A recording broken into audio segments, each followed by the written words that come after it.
All right, and welcome back to another Conquest Corner. On this particular episode, we're continuing our march going through the Sorcerer Kings and discussing everything about the faction that we can while we wait for them to hit stores and doorsteps and all of that reasonably early next month at the time, at least, of recording this.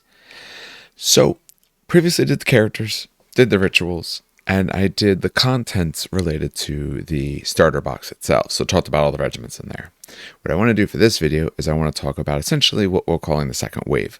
So that's the 2 Rakshasa and the 2 Djinn, because those are all the units that actually currently are on pre-order and dropping. I want to say it was right near the end of April. I forget the exact date, but near the end of April. What that's going to do is that's going to leave us one more video that we'll do related to the things that aren't set to be released yet, which each of these is reasonably short, but at the same point, I know some of these I'll talk for a bit with, and I don't want it to be a 3-hour-long video. When I'm doing them myself, I just don't enjoy doing videos quite that long. It's different when there's a couple of us doing it, but when it's just me. So I'm doing a bunch of them now because I'm off. So I can essentially record these whenever works for me. I don't have to worry about if everyone else's schedules match, because lately it's just been a little bit tough for all of us. Well, a few things I'll get into first. One, if you are enjoying this sort of thing, obviously likes, comments, subscribes, all those sorts of things really help. There is 2 ways to help us out. One, of course, is our Patreon. We have various tiers for that, although a bigger thing that helps out with this, or maybe a little bit more directly related to Conquest, is we do have a discount code. So it is below in the show notes. It's Train Kickers, and there is a link so you can click on that, go through that. If you're picking up anything, say for Sorcerer Kings, anyone else, and you want to save yourself 10% and help out the show as well, you can always use that link that we have. Some people have actually been using it lately, so I really do thank people for that. One, been able to save them, 10% is nothing to scoff at, but also does help us out as well. Helps us be able to cover the cost of all of this, upgrade equipment as we go along.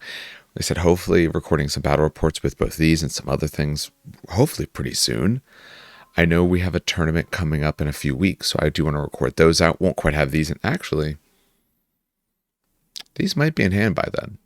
If they're in hand by then, I'll see if I can put together some sort of a list. Actually, no, it'd be tough with a 2K list because it would be super, super repetitive, at least for the things I have. So once some of the other options drop out in the end of April, be able to run a list with them. So hopefully see them and some other things. So like I said, battle reports, all kinds of stuff that we want to be able to do.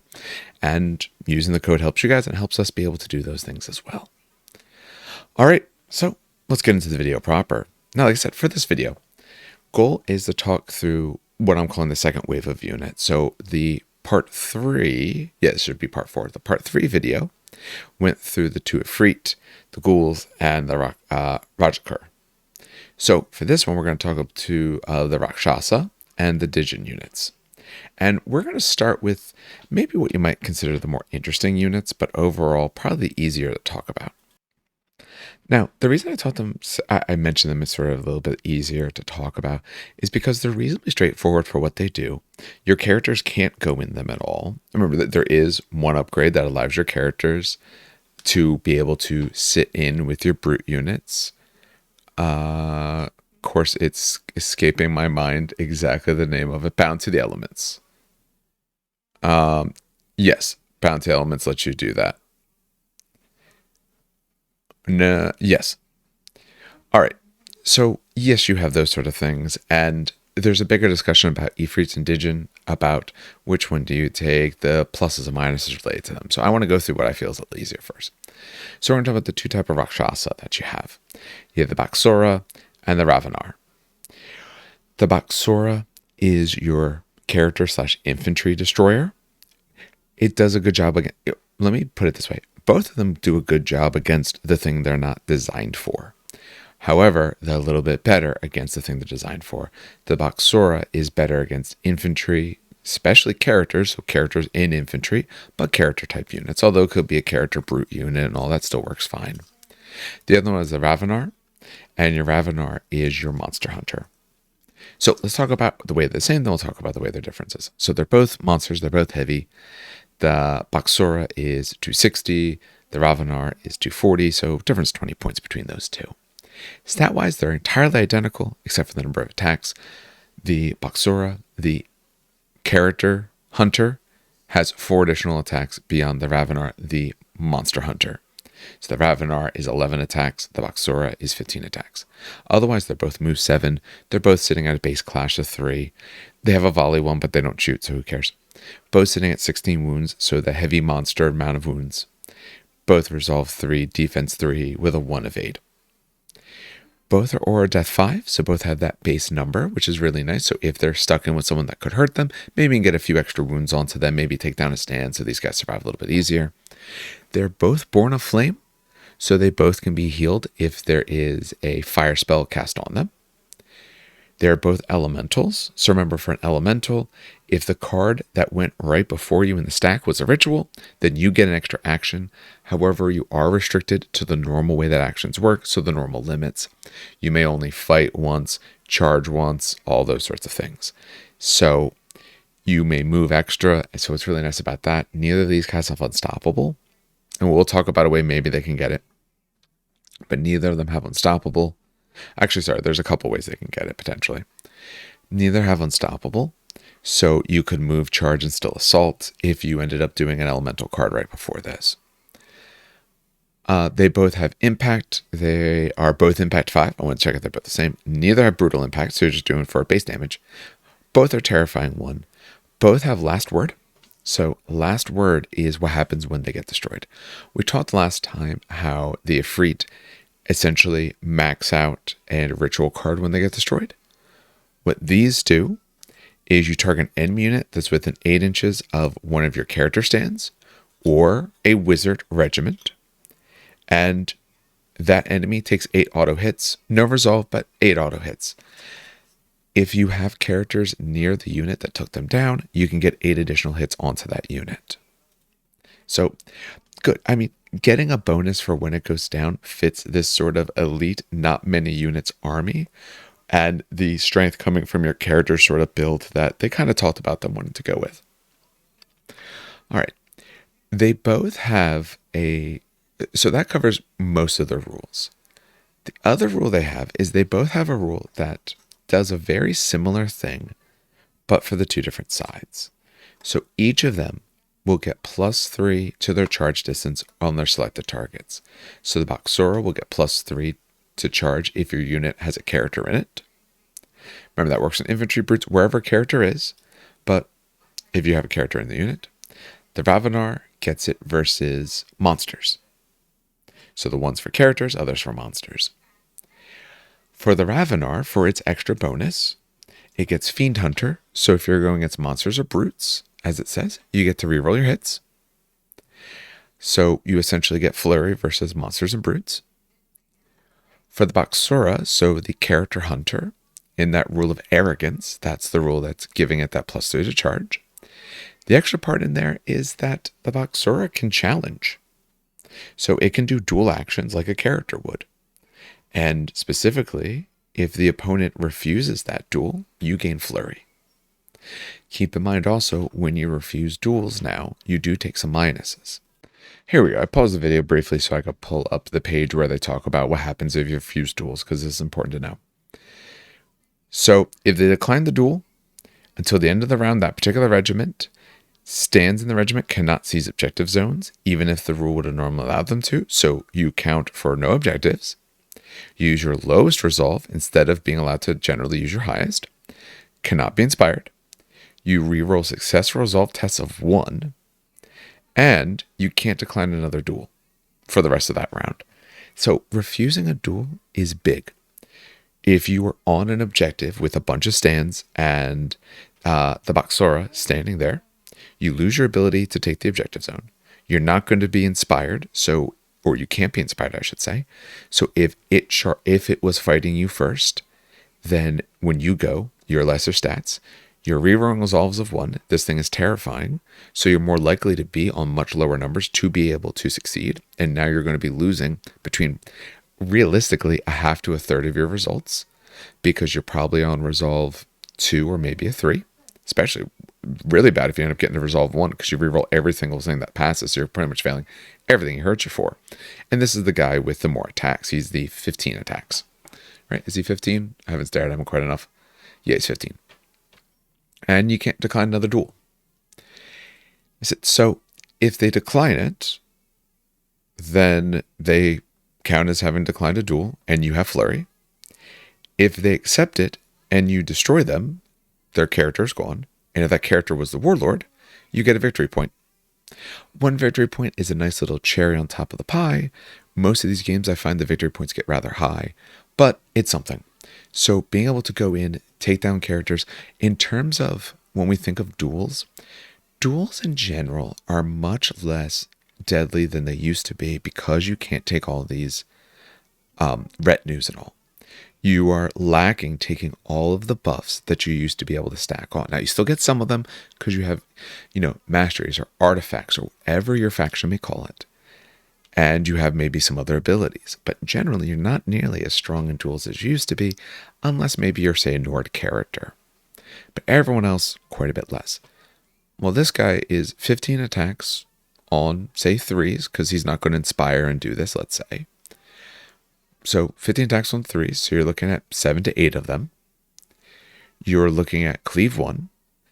Most characters are in the, say, 5 to maybe 6 wound level, which means you theoretically could lose enough wounds, depending on their defense, because they have that and they resolve after it. You are terrifying, so you are lowering it by 1.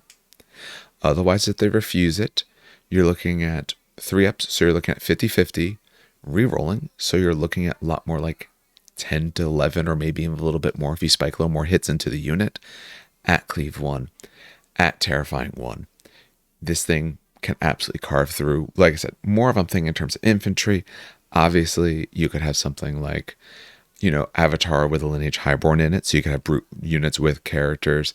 The Eidolon, same sort of thing, a brute character. But thinking more of the infantry, because that's a lot more common here. So that's their rule of arrogance. The Ravenar had the rule for hubris. That was the extras versus monsters, the extra 3 inches. And as Fiend Hunter, so it's getting flurry versus monsters and brutes anyway. It does have less attacks, but instead of cleave 1, it's on cleave 2. Your monsters or heavy brutes tend to be the things that I find in general a little bit more armored. So now you can cut through the armor a good bit better. You do have less attacks, but that's a very fair trade-off. And again, don't get me wrong. If you're going against a normal, say, infantry unit or a unit without a character or a unit with a character that maybe the other one would have been a better fit for, this thing still does a lot. It's still impact 5. It's still terrifying 1. It still has cleave 2 with tons of attacks. You are still going to do just fine. You just don't get all the other bonuses. Since this one cannot duel, it can, if it's already in combat, will want to inspire and swing, unless the opponent is so hurt that you think your swings will take them down. And if so, then you might be able to charge into someone else so you can get some impact in them, maybe or a death that they haven't gone yet, and prevent their charge bonuses. Assuming they have some extra charge bonus, especially if they have some impact or brutal impact and all of that to be able to hit you hard with. I see both of these as actually very, very viable. Let's face it, in the beginning, you're going to be a little tough in terms of choice, or restricted in terms of choice, because you're just not going to have a lot of options. There's a bunch of other stuff that's missing. These are your 2 monsters. My beginning list have 1 of each. That is a quarter of your points between these 2, but now you can hunt the things you need. There's a thing this army has trouble with. The trouble this army has, overall, for the units we've seen so far, the units that we have or have coming out, is very heavy things, so big monsters, things like that, because your Freet don't have cleave. Your Djinn do have cleave, but you don't necessarily have as much as you need to be able to get through these heavy things. So the Ravenar handles that. The other key is your characters, other than maybe Sidar, the Raj can fight in combat. He's not super stacked, but he has some ways to buff himself up, of course, to at least get himself to cleave 1. But he's not super survivable in combat. The Sidar, not super survivable in combat. Again, not bad, but not what we think of as a beatstick character, at least to me, if we take a look at him. And so when we take a look at him, he's 4 attacks. Actually, no, the Raj using spells, if you get them off, is probably a better combat character, because this one doesn't get any other good bonuses, except maybe getting unyielding, which isn't really a bonus for the combat. So when you're taking a look at your characters, they don't survive great, which means a Boxora going to hunt opponents' characters down, the things that will duel you and will either give you all your negatives because you're going to decline the duel, or take out your characters because you're soft wizards, is a problem. Plus they're in the charge, go hunt down their characters, maybe get some victory points. I absolutely see a point for both of them. If I was running one, so let's say for right now I'm running one, I'm probably running the Boxora. I'm running the Boxora because I am greatly worried about killing characters and what my characters will essentially get done to them in that case. Also, although the Ravenar is cleave 2, the Boxora is at least cleave 1 with more attacks. I would prefer more attacks rather than the little bit better of attacks. The reason being, unless, if your meta runs, super heavy brute and monster units, yeah, the Ravenar is better. But otherwise, I'm finding the extra attacks, the likelihood of characters, because there's probably at least 2 to 3, maybe even 4 in the list, whereas there might not be brutes and heavies, or you may never get to them because there might only be that 1 or 2. I think the Boxora, if push comes to shove, is the option that I like a little bit better. Like I said, that's because I guarantee there's characters.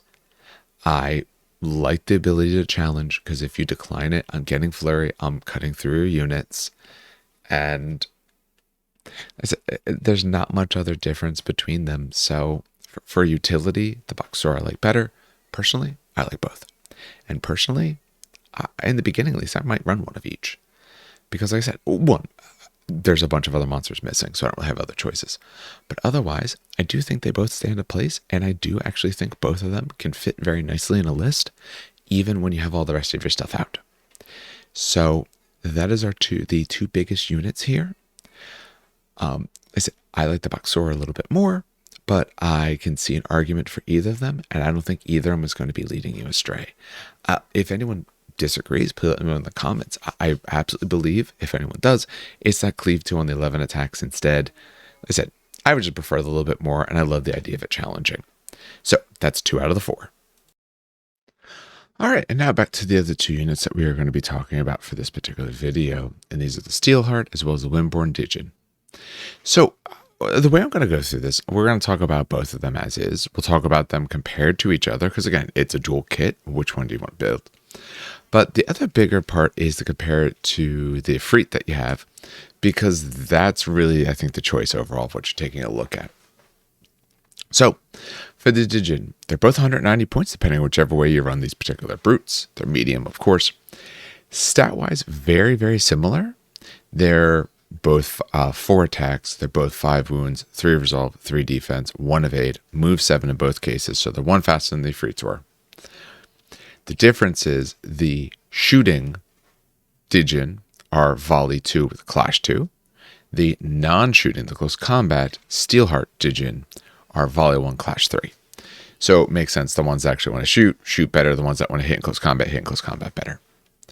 The same way as when we took a look at the Ifrits, that the close combat form does have that bloodlust. So it can charge the turn it comes in. But if it fails that resolve test, 50-50 for this case. Could be a little bit better if your unit's big enough, but otherwise 50-50. But on that 50-50, you either get to do what you want to do, or you have to be charging if you're within range of someone. This one's range a little bit better at that 13 inches. Or if you're not, got to start moving towards them and all. It's less of a detriment here than I think it was for the goals. But still a problem, especially if your opponent is smart with the way they position themselves. So they could still be causing you to lose a round because you just can't get what you need. They, of course, are both elemental, giving them a chance to get that extra action, which, just like if you watched our video when I talked about the Ifrit, getting the extra action on, say, the Steelheart, so they can move, charge, and then assault, that is actually really big. So that's a spot where it hurts you much less, the fact that they essentially have to be trying to charge, that they have this bloodlust. But they're both elemental. Except for the Windborn, it helps because you could then move, aim, and shoot. They're both born of air, so cast an air spell on them, heal 2. They both have impact 2 base. They both have etheric release. Etheric release, pretty much exactly what we talked about the other day.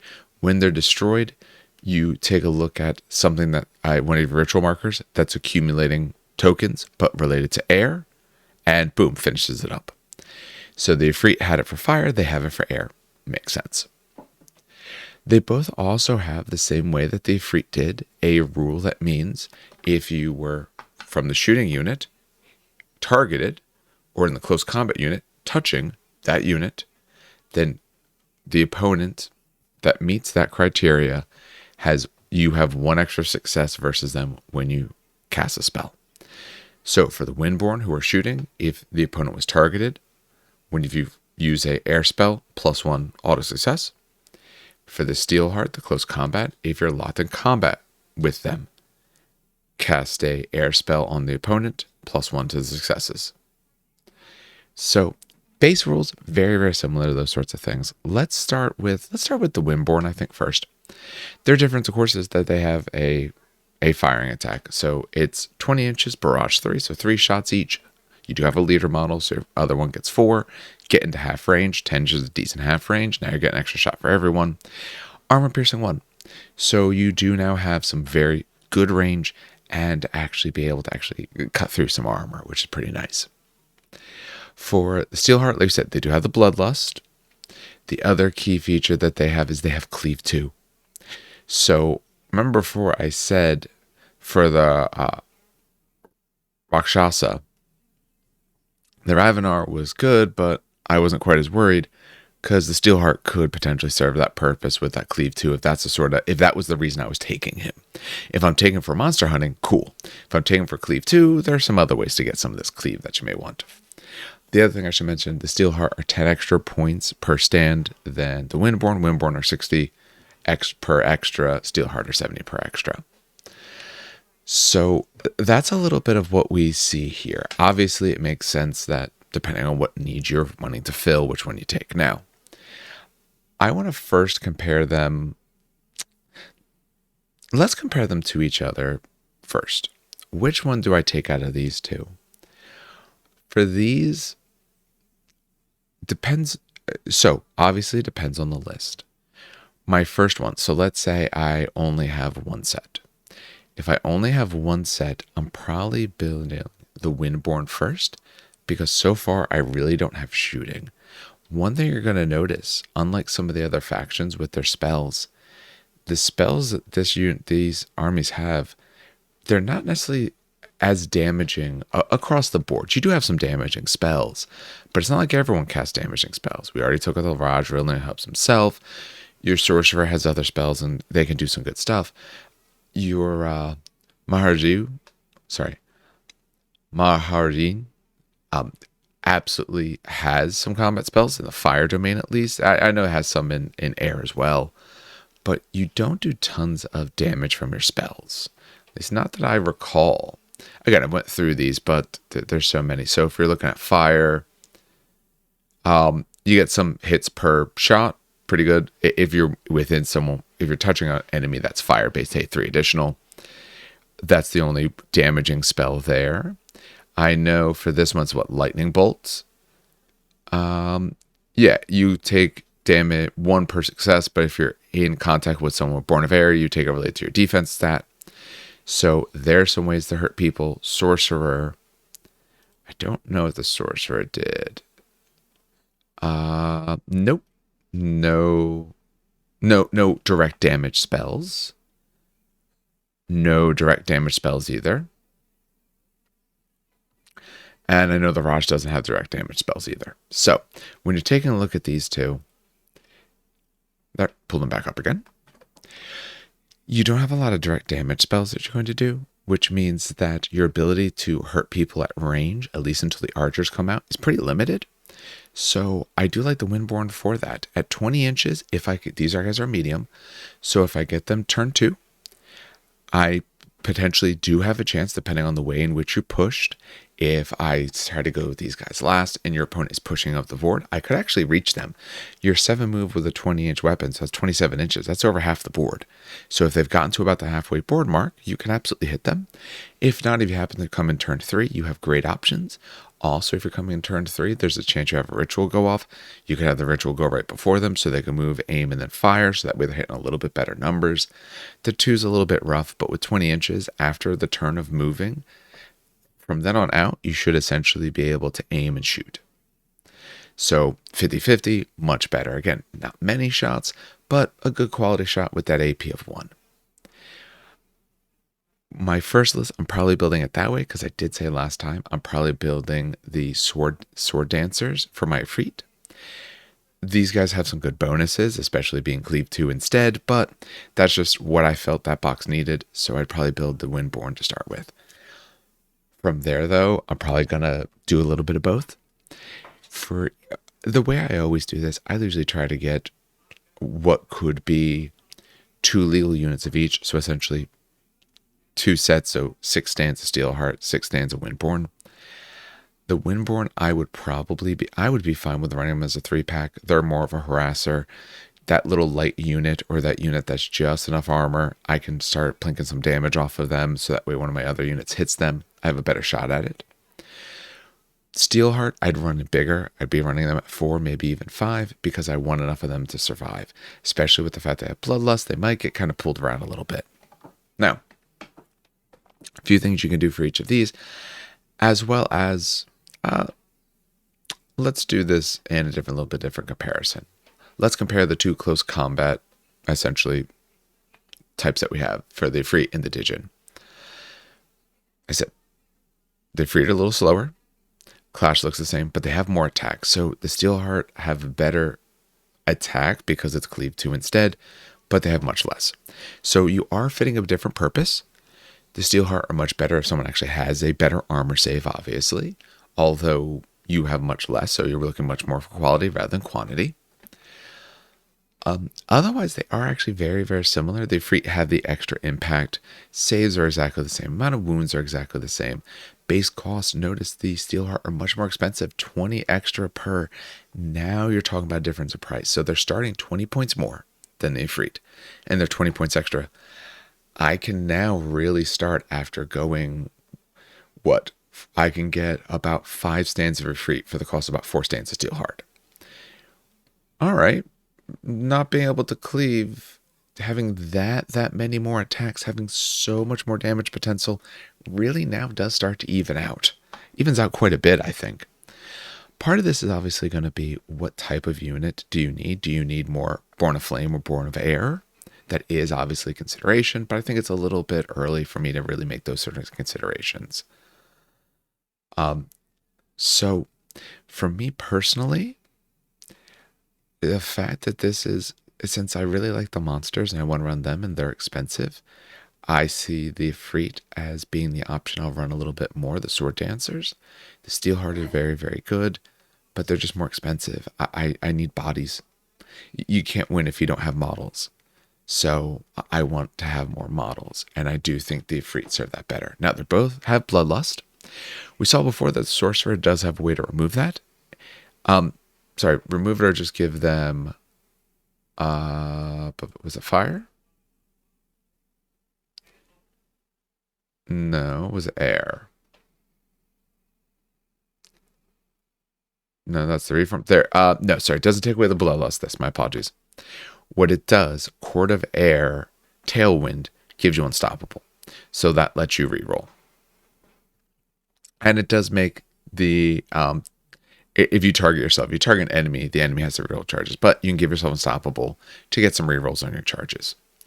Now, as far as I know, yeah, I just went through and checked. No matter what court you're part of, fire or air, and whatever your particular unit is, say Born of Flame or Born of Air, there's no penalty for casting an air spell onto a fire unit. You're absolutely allowed to do it. There's no penalties. You just don't get the free heal. Remember, Born of Fire, Born of Flame means if you get the right type of spell cast on you, heal too. So the Sorcerer absolutely could do the Court of Air, if you're running it that way, Tailwind, onto, say, Sword Dancers. So that way, yeah, you have to charge, but at least you're getting rerolls. Now, there is an item. It is Patron's Gifts. Yeah, banners.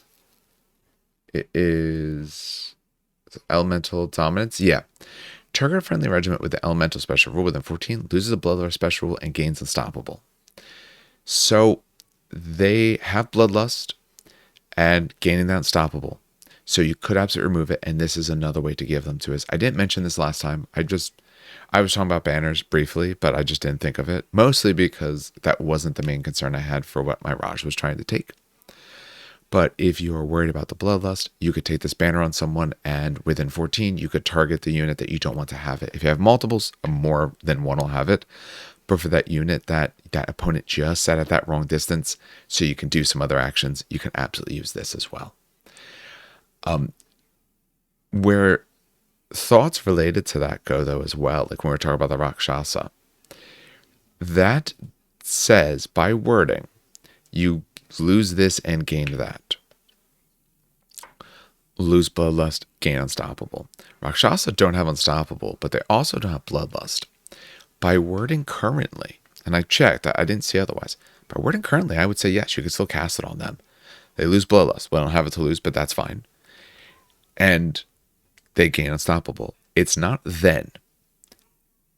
To me, to have this where you must lose bloodlust to get unstoppable, lose bloodlust, then gain blank. To me, that would say that you have to do the first piece to get the second, because that's how if-then statements work. An if-then statement is an agreement. This just and, to me, seems absolutely fine. They might change that in the future, just so you know, but right now, you could absolutely take that banner on someone, and assuming you can cast it on the Rakshasa or on either of these two units, I want that banner in my army. I want someone to have it. I don't know who. Any reason the Sidar couldn't take it? Can the Sidar take it? Sorry, it was patron gifts. Sidar might take it then. Because the other ones, I probably want some of those arcane ones for the other pieces because of what they work. It usually works better with wizards and wizard types. So that might be what I do there. All right. That's a little bit of an aside, though, for a moment. So when I take a look at these two units, obviously the Steelheart against good armor are better pound for pound, but they have less attacks. They're much more expensive when you start adding 20 and then an extra 20 per other stands beyond that. So I'm probably taking the Freak Flame Casters here. Don't get me wrong. I'm still going to play with the other ones. I'm still actually going to try them out, but Freak Flame Casters are probably the ones I'm going to... Oh, sorry, not the Sword Dancers. Probably Sword Dancers. Flame Casters.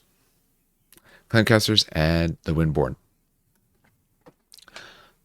The Flame Casters, same volley level as the Windborn. Same basic sort of rules. They have the same sort of pieces there. They're a little bit more. The Windborn are 30 more points for the base unit and 10 more points per stand. The Ifrit Flamecasters have 5 shots at 14 with half range, so within 7, 6 being every 2 successes, my apologies. Every 2 successes is an extra. Whereas the Windborn have Barrage 3 at 20, but they have armor piercing. I prefer that. Yes, you're not doing as many hits, but that's what my Sword Dancers are for. My Sword Dancers will just pump out the number of attacks, the number of hits to make you fail saves over time. I need something that can be a long-range threat that can actually get some damage down. Also, the difference in those 6 inches is huge. The fact that the Flamecasters are only out to 14 means I'm probably hitting no one the turn they come in, depending on when they come in, or maybe it'd be really, really tough to do. If they're, say, coming in turn 2, they're coming in turn 3, I probably have range, especially if I'm coming from a reinforcement line. But even then, it might be a little bit tougher. So you're probably losing a round of shooting. Realistically, it's going to be a very long time before you're getting that good range to get within that 7 inches. So you're probably most of the game 5 shots each. At 15 shots, 16 when you count they have a leader is very good. I kind of like the Windborn a little bit more for this because I like the armor piercing. I need to soften up targets. Again, your characters are reasonably squishy. They're not very fighty type characters in general. Or at least the real ones that I want to keep safe are not. So if I can put this down there and start putting some wounds on people, especially some of those units that I'm more worried about, which are the units with better armor, or an okay armor with a shield, or they go and they got armor, shield, and say Bastion, all the special rules. I like the armor piercing to be able to get through them. You have a better range, which means you're going to be starting to hit people much sooner. Probably the turn you come in, you should be able to hit someone. And you should be able to hit people almost a full game. This also means you have a much better chance at staying on a backfield objective and just hitting out to your targets wherever you want. That loss of 6 inches, if you think about 14, if you're on an objective, that's a 12 up, 12 over.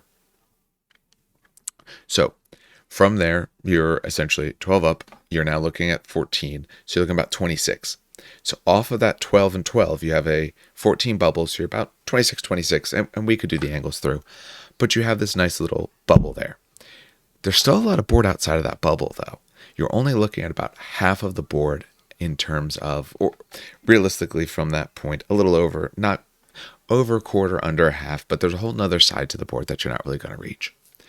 When you increase that range by that extra 6 inches, now you're talking about over half. So let's say again, you're sitting on objective 12 and 12. So now you're looking at 32, 32. You're almost hitting the full half and then some.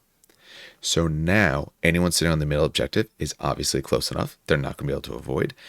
If there happens to be some, instead of objective zones, some destructible objects, you're now reaching those easily. And whatever the opponent's has out there, you now can realistically hurt just about anything. And if you happen to get into almost the Ifrit total range, 4 less inches, now you're in their effective range. Now you're looking at 4 shots each, 5 on the leader. So instead on this unit, I'm looking at 10 instead of 16. I'm losing 6 shots. I'm getting much better range, and I'm getting some armor piercing. Again, torrential fire is nice, but you gotta get so close. People are going to be on you for that to happen. I'd rather be able to hit them much sooner. So my initial impressions when I'm building these, the Djinn are building my Windborn, the Ifrit are building my Sword Masters. Sword Dancers. It's all the same thing. That's probably the way that I'm building them. If you want, you do have that upgrade that lets you put one of your characters in this unit. If you are, Sorcerer again is the one that makes the most sense. Also, the other thing, when you take a look at the Sword Dancers versus the Steelheart, putting a Raj in with the Steelheart doesn't help quite as much. The reason being, if we take a look at the Raj's ability, pull the Steelheart up as well. Remember, there is an upgrade. It is Mastery. I always forget where it is. No. Yes, sorry. Balance of the Elements. 30-point Mastery. You can go in, if you're air, and he is both air and fire, hey, you can go into the Steelhearts. However, his Molten Blades gives Cleave 1, not Cleave +1. The Deadly Blades is nice, don't get me wrong, but he doesn't up their Cleave, so they're kind of already on their 2 Cleave. 2 Cleave is very good, but as someone who's been spoiled with units of 3 Cleave, Wreathed in Fire gives Aura Death 2. Okay, Dread. Actually, that one's probably pretty useful there if you want to do that. And Windkiss Blades, counterattack and parry. I would rather give my Ifrit the Cleave 1 than give these guys some of the extra bonus. Now, if I'm running doubles and I have this, sure, I'll give them parry and counterattack. They're already on Cleave 2, I'll give them that. Or maybe I'll give them Wreathed in Fire, give them Aura Death in case you hit me first. Or so that way when I hit to you, now you try to hit me and it comes back into you. So that's just the way I see it. I do think they fit very different niches, but since I want to run the bigger monsters, at least the monsters that we're seeing right now, I'm less worried about Cleave because they have it. I'd rather get the more attacks and potentially put the Raj in with those Sword Dancers to get that first level of Cleave. So at least I have that little bit extra. The extra 2, I'm going to leave that to some of my big monsters to handle for me. And we have other monsters we'll talk about and other things as well. So when this army gets a little more fleshed out, we'll see it. So that's my thought. I do think, at least for the moment, I want a mix. I want some Ifrit. I do want some Djinn as well. So that's the way I would be running them personally. All right. So that will do it for this particular one. Now, in the last one, I did a little bit of list building. Do I want to do list building for the moment with these extra units in as we get closer to 2K? So, let's do this really quick. All right. Let's do a little bit of list building here for this. Now, what I did last time, I started with the base list essentially was starter box and Rakshasa, starter box Rakshasa. You had to change around the amount of units you had and things like that, but that's essentially what the first list that I had to end up putting together was. Now, with this, we're currently looking at end of April and all the things that we can do for that. So I'm still going to start with a base box because in my mind, that's the way you'd be running this. Now, remember, if he is fire, which he is, he's also air, then the Efreet can come in as the mainstay. And you can actually take a whole extra regiment. So what I'm going to do, I'm going to take it as 2 units of Rakshasa and a big unit of ghouls. Patron gift. Not patron gift, sorry, masteries. Bounty elements, because I want him in that unit of Efreet. Now, I did say I had 2 boxes, so you know what? Let's pump that up to 5 Efreet. So we're at 860 points right now. We're talking about the fact that now we can take some of these other units because they're going to be popping out by the end of the month. The Maharaja, I talked before about wanting that to be my warlord. Maybe we'll go with that.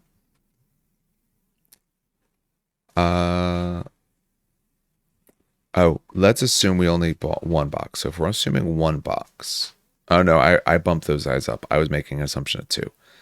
Let's assume 1 for a second. We'll vary that. So if we assume 1, that means he needs a Rakshasa unit to go into. Obviously, since the Raja's going into the Efreet, you could avoid that, but I'm going to put it there. He's going to be my warlord. He's going to be a warlord every single time that I can ever allow it. For what else I want from him, he has that to start with. They're a mainstay, so actually, since essentially that's 3 mainstay choices, let's put a Ravenar in there. And for him, let's put a unit of Windborn. So here's 1,300 some points. You have a nice little starting force to go with. Gives you some options there. I said, if you happen to, since these are all mainstays, if you happen to grab both giant boys, you could absolutely run the other one. Or, I said, if you want, run more Efreets, run more sword, either type of Efreet, run some steel hearts. Depends on the sort of things that you want to do. For upgrades for him, for spells for him, actually, you know what? I like the fire option more. I've just been liking that a little bit more for his masteries.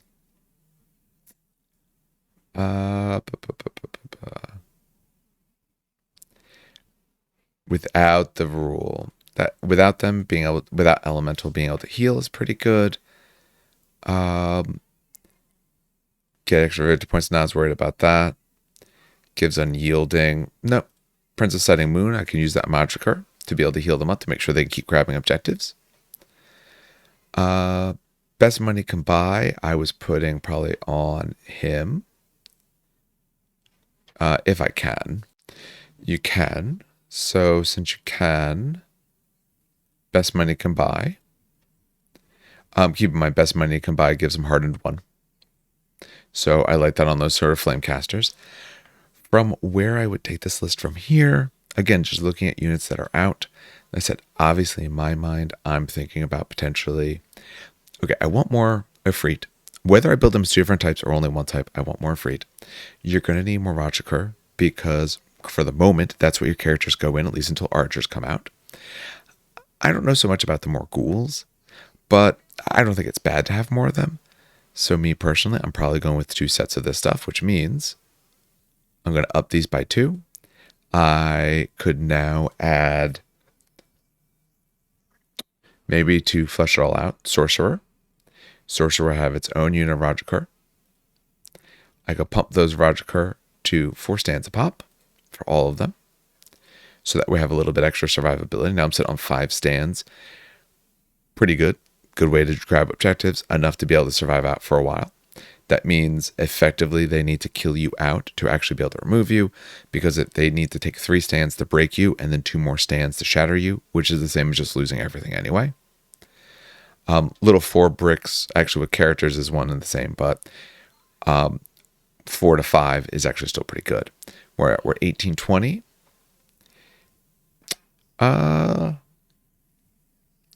What else do I want?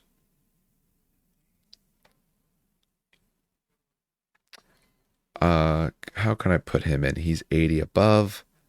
So I could lower by 2 ghouls to fit him in for a 2K list. Sorcerer doesn't have any bonuses, but that's okay. Spells go fire. Don't want fire. Can't heal them. No, I want air. I want air because the spell I care about is giving the unstoppable. So I want air there. All right, that's a 2K list. It uses, even if you didn't want to do 2 boxes, you get an extra box of Freet and a couple extra boxes of Rajikar. It means you don't have to get more ghouls. You're not using the other Raj anyway. It's using 2 of the big boys because I absolutely love the big boys. Currently, my list, that's what they're running. 1 unit of the Windborn. So I have some shooting there. I have some shooting with the Sorcerer. If you want, you could put them together, but I'm putting the upgrade right now on the Raj to be able to go with the Flamecasters. Oh, sorry, I put Flamecasters in. My apologies. I shouldn't put Flamecasters. I apologize for that. I want Sword Dancers. It puts me 10 over. Forgot they're 10 extra. All right. They're 10 extra. What am I changing? That makes it tough. Don't need the Prince of the Setting Moon, really. No, that's a pretty good upgrade. Since he's not going that Rajikar unit, I'll min that Rajikar unit. I'll take him down to 3 stands. So gives me spare 30 points. So yes, now he's in with the Sword Dancers because he has bounce elements. He's given them hardened. He can give them cleave, all those sorts of things. Now I could put something extra on my Sorcerer. What do I want on the Sorcerer? Give him air. There's only 1 air unit, so could do Kavach doesn't really help. I'm giving my Mara air as well, so it doesn't really help. When this character stand performs elemental rights action, friendly regiments with the element special rule within 8 inches heal 3 wounds. Yeah. You have quite a bit with element, so be able to heal them in a bubble. I really like that. I think that's pretty good. So that's honestly probably what I would be doing here. Yeah. Yeah, overall, I think that's a good idea. Now, again, this is a very early list. I haven't really gone through the process of figuring out all the little details and intricacies of all of this. Especially early list building, I like to build a large variety of lists. I like to just try things. I'm not worried about, am I min-maxing it? Is this the strongest thing? Does it do everything? Will it perform? You can hunt monsters. You can hunt infantry. You have good close combat. You have some shooting as well. Not tons of it, but you have a little bit of shooting. You have some spells to do that. Sorry, I took him with fire. I could see it go either way, but yeah, let's save him with fire for a moment. You do the things that you need to, and it gives you a nice starting 2K list without tons of upgrades, because especially at 2K, the first few games I want to play, I don't want tons of upgrades, because I want to be able to remember all the things that I can do. And the more upgrades you have, the tougher it gets. So, that then gives us a little bit of list building for this. Again, not perfect, but it gives you a nice starting point. As we get more stuff, we'll be able to vary out the lists more. I do think by the end of April, this army is going to have enough variety. You can really change up what you see, although you're going to see a lot of Rajikar because you need to, and you're going to see probably goals because they're in the box and you're getting 6 stands. It's not a dual kit where you can swap them out for anything. So those are my sort of thoughts here. Now, on the next video, the last one that we have for the moment on this, we're going to take a look at the other units that are not coming out anytime soon, or at least as far as we know, who knows when. I know they said there's going to be a 2K army list that are going to come out later. I'm curious of what's going to be on that, because I'm curious what's going to be available. If the rest of the faction is available, I'm really curious to see what they think is a nice looking 2K list. But we'll see in the future. For other Conquest content that we're going to do, you're going to see the other video. There's going to be some other ones going back to discussing all the other factions that I've been doing. We are going to be doing some how to build lists through the different factions with all of us together to start discussing all of that, or at least a more mix of us together. As well as, like I said, in April 14th, if you live in New Jersey or near New Jersey, Maplewood, New Jersey, we're going to have a Conquest tournament. I'm going to be there. Hopefully Dan will be as well. Going to try to talk Steve into as well. It's a little bit more of a drive for him. We have a pretty good community there. We have about 8 or so I would call regular players. We have some people just getting into the game with this, so they might be able to cobble together a list between some of them to be able to run it. We have a store army that the owner of the store painted up, so there's a spare army of those. So we'll be able to get quite a few of our players, but if you live local to us at all, come on out. It's going to be a great day to play some Conquest.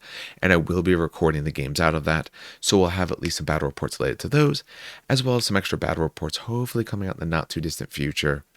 I'm probably working on some other stuff this week other than battle reports. I'd like to get one done if I can. I just don't know for sure if I will be able to. I might be able to get one in Conquest done with Nords at the end of the week. Won't be fully painted, but that's fine. My stuff is. The other players is not. But I might be able to get at least one more of those out for you guys. Like I said, if you're trying to buy some Conquest stuff, you want to save some money, we have a code in the show notes down below. You can save yourself 10%. Helps out the show as well. We greatly appreciate anyone and everyone who does use it. Like I said, it's gotten a lot more popular lately, and we really do thank you for that. It really does help us out a lot. Buying literally anything from there is worth thousands of views, legitimately. And the hope is this grows as we go on. But right now, Conquest doesn't get the most views. I just do it because I really like it. I do need to advertise it out more and tell people that we're doing it. And if you do really want to help us out, also the other way to do it for free, if you don't want to spend any money or anything like that, comments absolutely help the algorithm. Likes help the algorithm. It gets more people to see it, especially as I start trying to advertise this out in the other Conquest groups to try to get more eyes on it, especially as we try to get more people interested in this. Honestly, this is a really great game. We were talking about it the other day at the store when I was at Maplewood, and just saying that for rank and flank games, this sort of is our favorite. I'm enjoying Old World. I'm really enjoying it. I'm having a lot of fun with it. But this one has just a nice, lighter, friendly feel to it.